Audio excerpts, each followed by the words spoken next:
మార్గశిర మాసం మార్గశిర లక్షవారములు అయితే ఈ రోజు నుంచి స్టార్ట్ అయిపోయి ఈ సంవత్సరం అయితే మనకి 4 లక్షవారములు అయితే వచ్చాయి.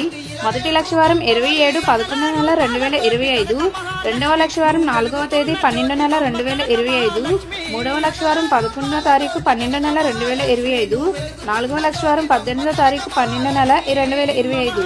మార్గశిర మాసంలో ఈ రోజు అయితే మొదటి లక్షవారం. ముందుగా అయితే వినాయక స్వామిని తయారు చేసుకుని ప్రతిష్ఠించుకున్నాను. నెక్స్ట్ అయితే లక్ష్మీదేవిని కూడా ప్రతిష్ఠించుకున్నాను. వినాయక స్వామికి నైవేద్యంగా అయితే బెల్లం అయితే పెట్టుకున్నాను. బెల్లం అయితే ప్రీతికరం కదా స్వామికి. అండ్ నెక్స్ట్ అయితే పూజ అయితే ప్రారంభించుకుంటున్నాను. ముందుగా దీపం వెలిగించుకున్నాను. అమ్మవారికి అయితే ఈ రోజు నేను నైవేద్యంగా చెలివిడి, వడపప్పు, పాయసం, పాలు అయితే అమ్మవారికి సమర్పించుకున్నాను. నైవేద్యం ఇదే చేయాలి ఈ రోజు అని ఏమీ లేదు. మన మనసుకి ఏ నైవేద్యం చేయాలనుకుంటే అది చేసి అమ్మవారికి సమర్పించుకోవచ్చు.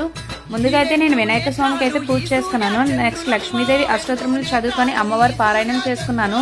లలితాదేవి పారాయణం కూడా చదువుకున్నాను. ఫైనల్ గా నా పూజ అయితే కంప్లీట్ అయిపోయింది. మీకు నా వీడియోస్ గా నచ్చితే లైక్ చేయండి, షేర్ చేయండి అండ్ సబ్స్క్రైబ్ మై ఛానల్.